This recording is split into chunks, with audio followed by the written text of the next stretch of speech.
네, 서울에서 내 집을 사려면 11년 동안 한 푼도 쓰지 않고 모아야 하는 것으로 나타났습니다. 치솟는 집값에 비해 소득 증가율은 낮아 주거비 부담이 커지고 있기 때문인데요. 네, 경제부 김종성 기자와 함께 자세한 내용 알아보겠습니다. 어서 오십시오. 어서 오십시오. 네, 안녕하세요. 네. 내 집 마련하기가 참 힘들다는 말이 어제 오늘 일은 아닌데 네. 이렇게 11년 동안 한 푼도 쓰지 않고 모아야 된다는 말은 어떻게 나온 건가요? 그러게요. 이게 상당히 저희 같은 이제 30대 중반 간 넘거나 40대 이제 초반에 접어든 분들께서는 상당히 눈길이 많이 가는 소식일 수밖에 없습니다. 네. 예. 내 집 마련을 하는데 10년 이상 걸린다고 하는 말이 나오는 것도 모자라서 한 푼도 쓰지 않고 돈을 모아야 한다니까 더 걱정이 많이 될 수밖에 없습니다. 사실상 불가능한 얘기 아닙니까? 그렇습니다. 이 서울 지역 이야기인데요. 한 푼도 안 쓰고 11년 이상 돈을 모아야 한다. 이것도 그런데 좀 약간 평균 가격이기 때문에 지역별로 강남 같은 경우는 그 이상이 걸릴 수도 있겠죠. 예. 집값이 10억 이상 되는 곳도 있다고 하니까 이거를 어떤 특정 지역에 국한해서 이야기하기는 좀 어려운 것이 사실입니다. 단순 수치 비교로 말씀드린다는 점 참고를 해주셨으면 좋겠습니다. 예. 서울 지역 평균 소득 그리고 서울 평균 아파트 값을 비교를 했는데 이게 차이가 11배 이상 났다라고 하거든요. 저희가 지금 화면으로 준비를 해봤습니다. 서울 평균 아파트 값이 지난해 말 기준입니다. 5억 9,670만 원이라고 하고요. 그리고 서울의 근로자들 평균 소득이 5,357만 원. 이걸 비교를 해봤더니 11.1배라는 겁니다. 그러니까 이 월급 받은 거를 다 모아서 한 푼도 쓰지 않고 다 모아야 11년 이상 걸리는 금액이 바로 이 아파트 평균 가격이다라는 점이죠. 11년 이상 소득을 한 푼 안 쓰고 모아야 한다는 게 사실상 불가능하다는 점에서 그만큼 서울에서 집 구하기가 상당히 어렵다는 점 다시 한번 느낄 수 있었습니다. 다른 지역을 좀 비교를 해봤는데요. 이 부산 같은 경우는 6.4배가 나왔습니다. 서울과 거의 한 배 이상 차이가 난다는 점을 좀 알 수가 있고요. 전국 평균이 한 4.6배 정도 된다라고 하니까 전국 평균에 비해서 서울이 월등히 높다라는 것도 알 수가 있습니다. 저희가 조금 전에 봤던 표를 다시 한번 좀 보면서 말씀을 드리도록 하겠습니다. 이게 서울 지역 아파트값 평균 가격이 5억 9천만 원 선이라고 말씀을 드렸었는데 이게 저희가 좀 전에도 말씀을 드렸지만 지방과도 격차가 상당히 크거든요. 지방 같은 경우에는 이 절반 이하로 내려간 곳도 있습니다.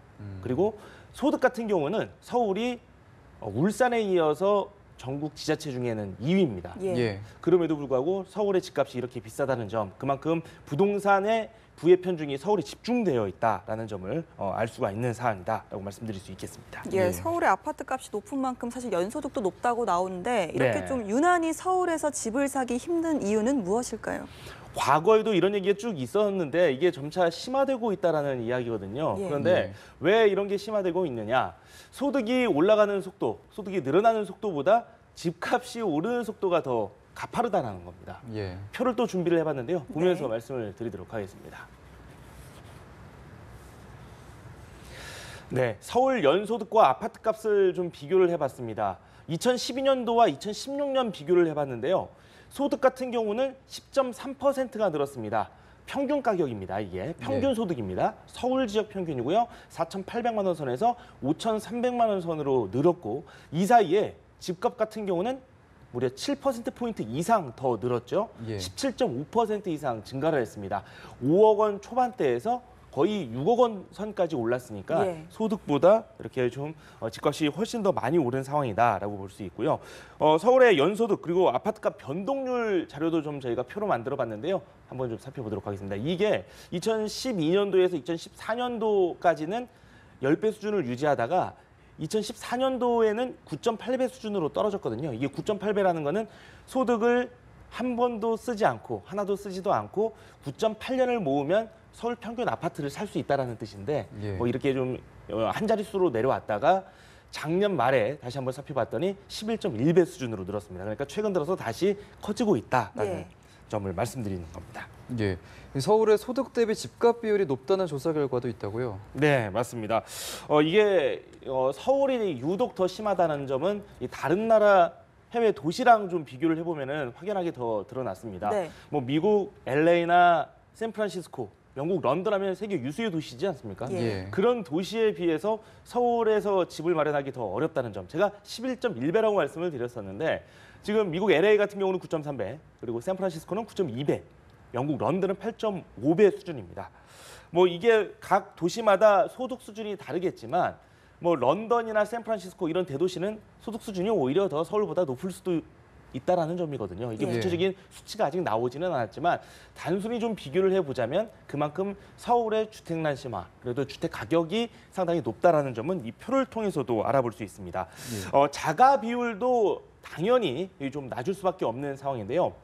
서울의 자가 비율, 이게 구체적으로 나와 있는 수치는 없지만 이전 수준과 좀 비교를 해봤더니 런던이라든지 해외 유수의 도시와 비교를 해봤을 때 한 4에서 14% 정도 자가주택을 보유한 사람 수가 적다라는 그런 조사 결과도 있습니다. 예. 이렇게 이 과도한 주택 비용은 다른 사회적 문제를 낳기도 합니다. 예. 아무래도 집을 마련하려고 돈을 모으다 보니까 소비를 하는 게 좀 더 줄어들 수도 있고요. 소비가 예. 떨어지면 그만큼 기업의 매출이 줄어들 수도 있고 기업의 수익이 줄어들 수도 있고 이게 다시 또 기업의 설비 투자를 줄이는 그런 현상으로 이어질 수 있어서 악순환이 되풀이되는 그런 모습이 나타날 수 있기 때문에 이 집값을 잡는 것은 어느 때보다 더 중요한 과제가 됐다라고 말씀드릴 수 있겠습니다. 예, 예. 말씀하신 것처럼 집값 때문에 이 서민들의 살림살이가 더 팍팍해지고 있는데 네. 정부에서는 어떤 대책을 준비하고 있습니까? 지금 벌써 이 문재인 정부 출범 이후에 이 부동산 대책이 2번 나왔습니다. 예.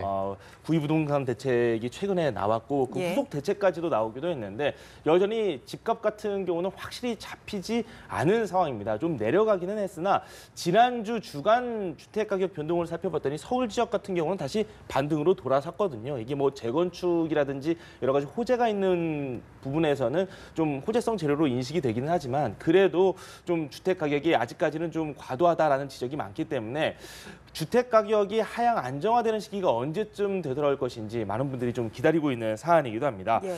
이달 말에 임대주택 공급 같은 공급 위주의 정부 대책이 또 나올 예정입니다. 주거복지 로드맵이라고 명칭을 했는데요. 이게 제가 좀 전에도 말씀드렸지만 임대주택을 공급해서 그러니까 주택 부담, 주거비 부담을 확 줄인 그런 주택들을 많이 공급하는 방안을 정부가 발표를 한다고 하는데 이 목표가 크게 두 가지입니다.